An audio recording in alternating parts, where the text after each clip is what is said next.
Millennials are better savers than boomers. Let's have a look.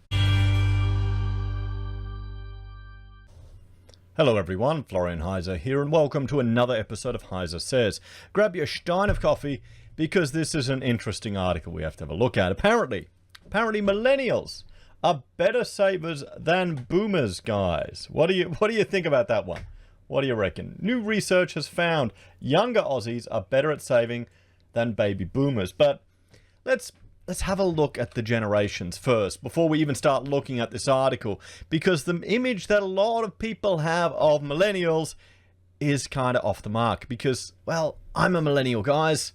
You know, Gen Y, millennials, 81 to 96. I'm a millennial. I've just hit 40. I'm old. I'm a father with 5 children and 1 more on the way. Okay? So millennials aren't all these young little 20-year-olds anymore. We're old, growing up, and our beards are getting white, actually, not just grey white. And you've got the baby boomers from 46 to 64. You've got Gen Z and then Alpha, which to mid 2002s. What's the generation after Alpha, guys? Well, this is my children here. Okay, so these are the different generations. So apparently, according to this, millennials, we're better savers than boomers. What do you reckon? I mentioned that to Rachel, and she said, of course, we've got to save more. It's harder for us to get ahead, harder for us to get into a house. Yeah. So let's have a look at this. I think this will be a bit of fun. You know, millennials are better savers than boomers. So new research has found younger Aussies are better at saving than baby boomers. A bit of intergenerational competition.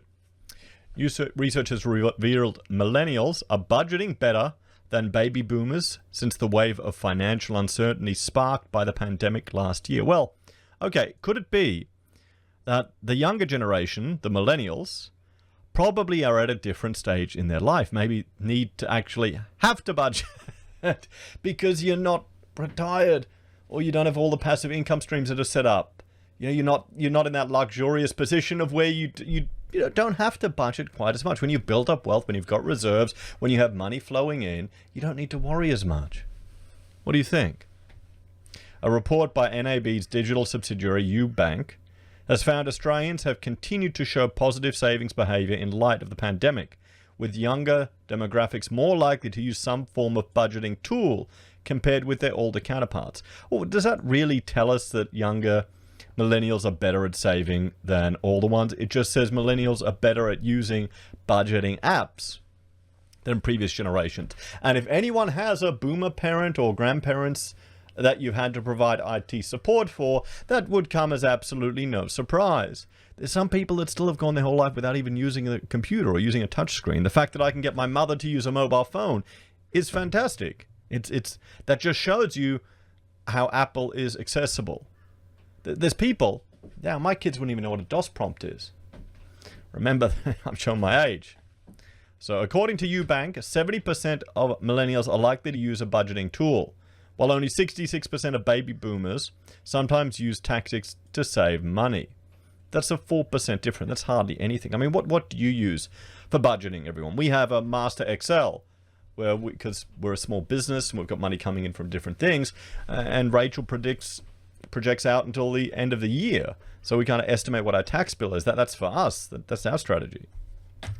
UBank Chief Executive Philippa Watson said it was an encouraging sign that younger Australians were prioritizing savings.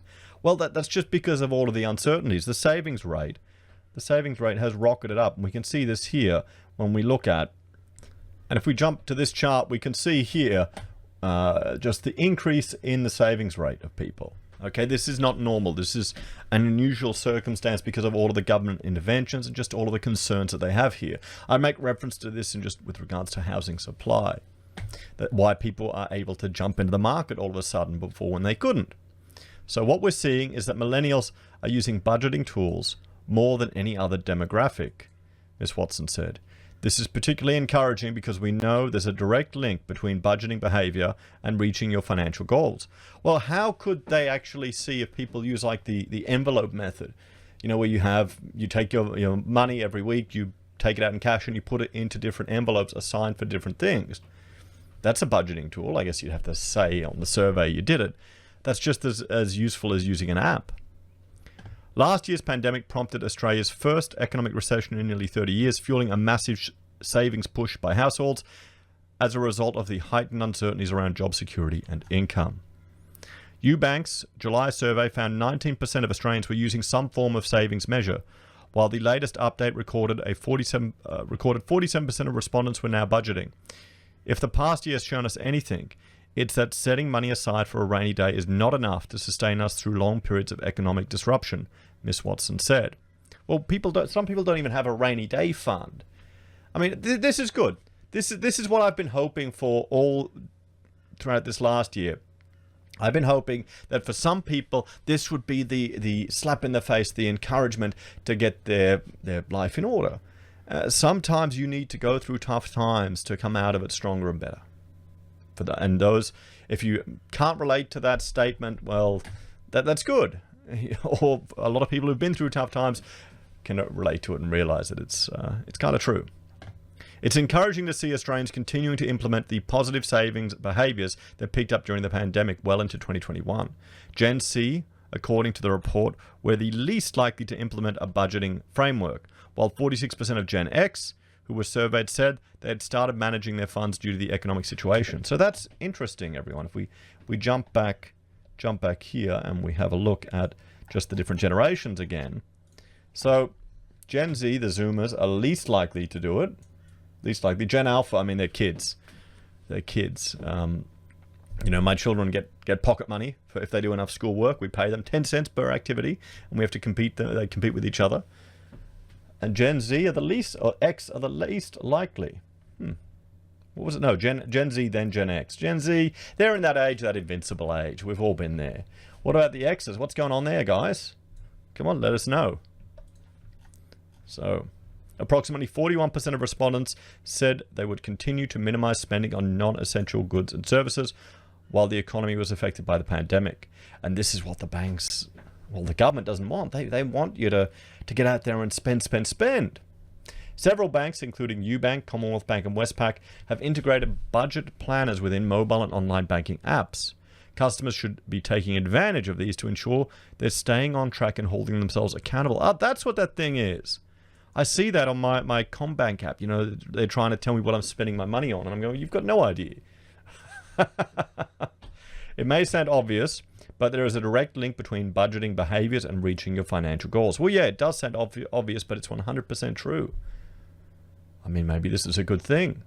You want to pass these skills on to your children. That's what you really want. You can't trust the government. You can't trust the schools. You can't trust anyone to teach them that. So there we have it, everyone. There's the different generations. And apparently, millennials, we're beating the boomers, everyone. We're beating the boomers. What do you reckon? What are the solutions to this? I mean, I see it as encouraging that we're seeing an increase in financial literacy. That it's spontaneously coming about from this recession that we've had.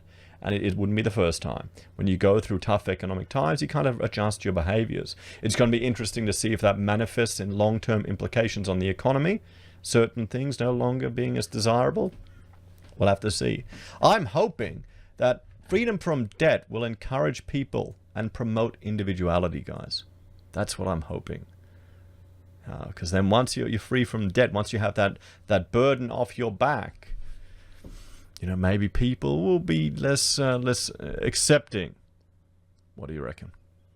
And of course, I'd like a promotion of more greater understanding of Austrian economics, just in general. Even some understanding at all.